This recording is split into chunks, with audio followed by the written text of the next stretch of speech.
à Jésus. Que le Seigneur te bénisse, bien-aimé. Toi, tu me suis maintenant via cette chaîne YouTube Pain de Vie.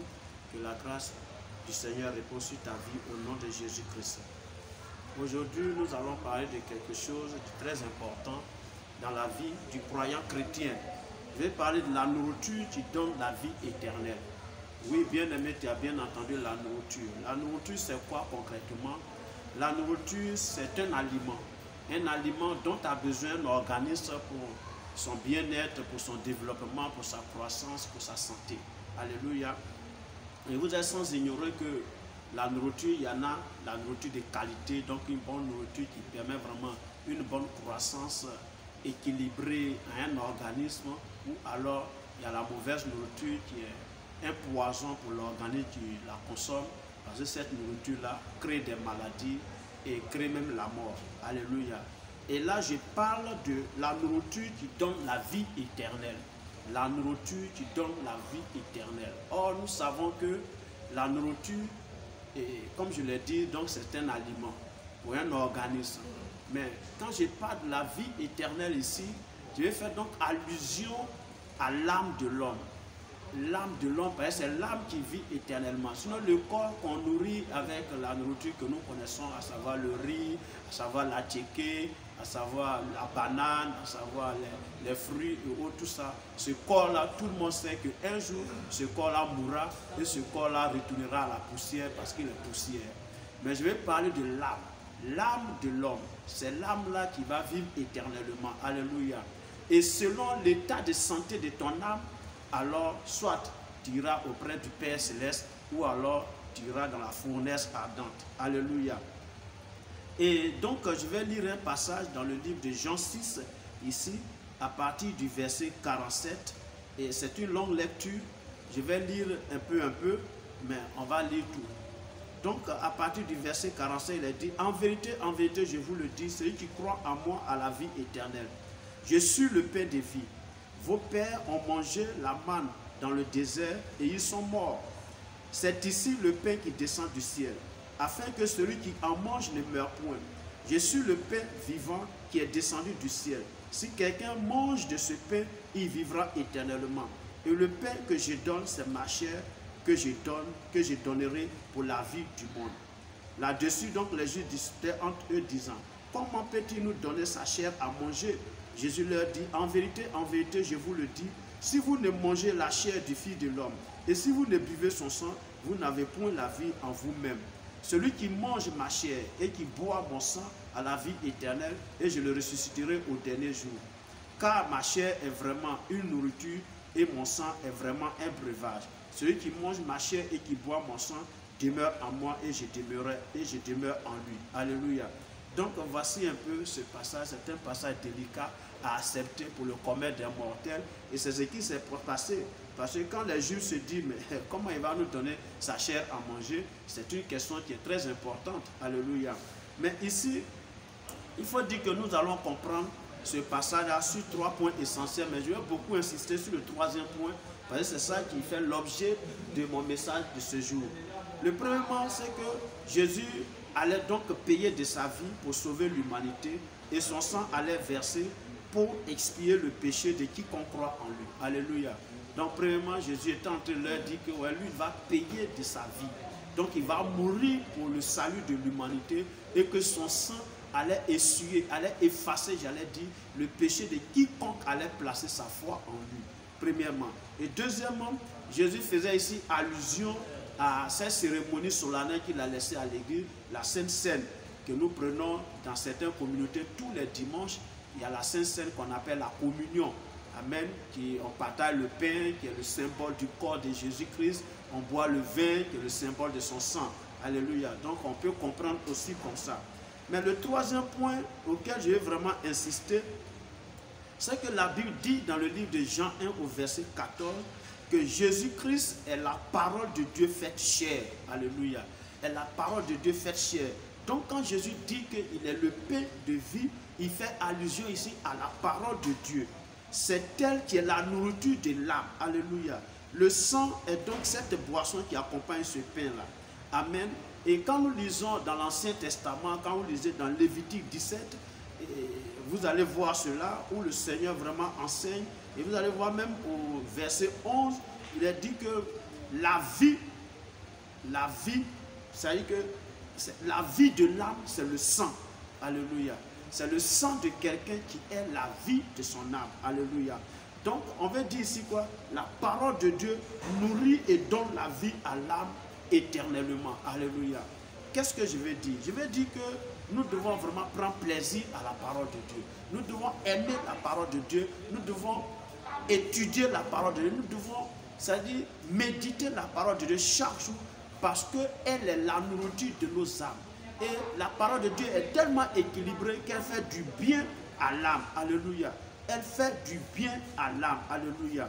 Et vous allez voir que dans le livre de Jean, comme j'ai dit, donc la parole de Dieu est véritablement une nourriture. Jésus a été et la parole de Dieu fait chair. Donc c'est cette nourriture que nous devons manger. La parole de Dieu, nous devons la dévorer. Nous devons aimer la parole de Dieu. Parce qu'en elle se trouve le salut.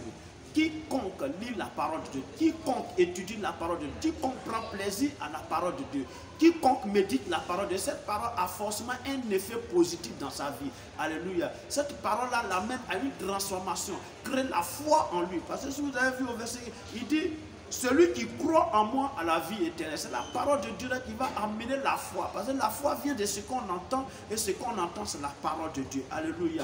Et donc, pour quelqu'un qui prend plaisir à lire la parole, à écouter la parole, à méditer la parole, à étudier la parole, forcément cela suscite la foi en lui et la foi l'amène donc au salut. Alléluia. Et deuxièmement, ce que nous devons savoir aussi, c'est que cette parole de Dieu, quand on la médite tous les jours, quand on prend plaisir à la parole, quand on écoute la parole, cette parole-là nous transforme intérieurement, change l'état de nos vies. Cette parole-là nous transforme véritablement. Elle fait de nous de nouvelles personnes. Alléluia. Cette parole fait de nous de nouvelles personnes parce que notre caractère est changé, parce que notre comportement est changé, notre langage est changé, même notre manière de nous coiffer, de nous habiller change également.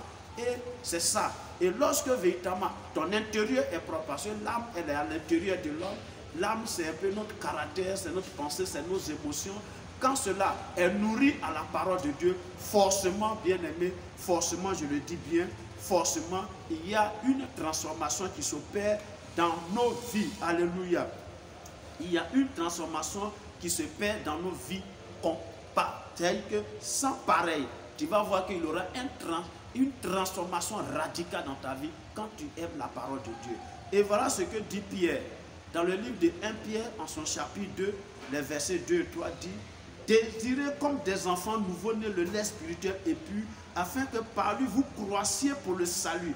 Si vous avez goûté que le Seigneur est bon, alléluia. Oh, la parole de Dieu elle est délicieuse. La parole de Dieu elle est bonne. La parole de Dieu c'est le Seigneur lui-même. La Bible dit au commencement était la parole. La parole était avec Dieu et la parole était Dieu.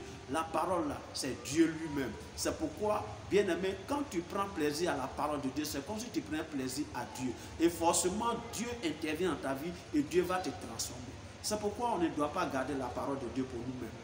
Oui, nous qui croyons en Jésus, nous qui avons donné notre vie à Jésus, nous qui avons reçu cette parole-là, nous savons qu'elle est délicieuse, nous savons qu'elle est une bonne nourriture pour notre âme et qu'elle contribue au salut de notre âme. Je parlais de la nourriture qui donne la vie éternelle. Je parle de la vie éternelle, vivre éternellement avec le Seigneur. C'est cette parole-là qui nous communique ça et nous donne l'assurance que si nous mourons, nous allons vivre éternellement avec le Seigneur. Cette parole-là, tu ne dois pas la garder parce que c'est une nourriture très importante. Tu ne dois pas la conserver pour toi seul. Tu dois donc la propager. Donc, c'est la justice. Jésus-Christ disait que non, allez partout, faites de toutes les nations des disciples. Nous devons proclamer l'évangile de Jésus. Nous devons annoncer la parole de Dieu parce qu'elle est la nourriture des âmes. Regardez combien de fois les âmes des personnes qui vivent autour de nous languissent, ont faim, ont soif de la parole de Dieu. Ils ont besoin d'une nourriture qui va leur donner une santé, une véritable santé qui va faire que demain, ils pourront se présenter devant l'Éternel avec une âme en bonne santé que Dieu va recevoir à bras ouverts.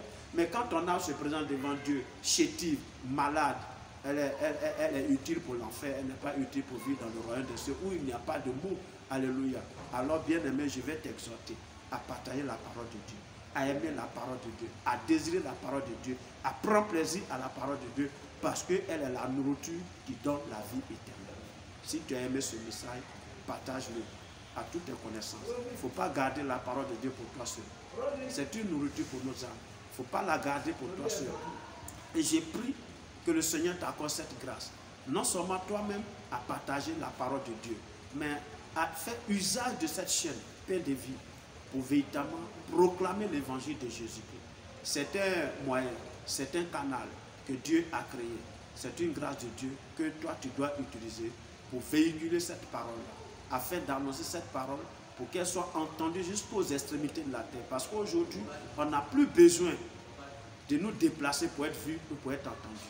Par les réseaux sociaux, par les supports digitaux, aujourd'hui on est entendu partout dans le monde entier et on est écouté partout dans le monde entier. Toi, fais le relais de ces chaînes en partageant. Toi-même d'abord, abonne-toi. Si tu finis de t'abonner, tu peux alors faire les commentaires, tu peux liker, etc. Mais derrière aussi, il faut partager à tous tes amis, les groupes dans lesquels tu es, partage-leur, demande-leur d'en faire autant, de s'abonner, de commenter, parce que dans les commentaires, il y a des conseils, il y a des additifs, il y a même les critiques, tout ça, parce que ça peut nous aider à nous améliorer. C'est pourquoi nous avons besoin que vous commentez ces vidéos-là. Nous avons besoin que vous likez ces vidéos-là. Nous avons besoin que vous partagez ces vidéos-là. Nous avons besoin que vous amenez vos amis, vos connaissances à véritablement s'abonner. Et aussi longtemps que nous allons le faire, aussi longtemps que nous allons agir ainsi, la parole de Dieu sera résonner, va résonner plutôt dans le monde entier. Et tous ceux qui, par la grâce de Dieu, écouteront, forcément, certains seront sauvés. Aussi longtemps nous agirons ainsi, le Seigneur nous bénira au nom de Jésus. Sois loué, sois béni, sois glorifié. Que la main du Seigneur repose sur ta vie. Merci pour l'écoute. On a la prochaine.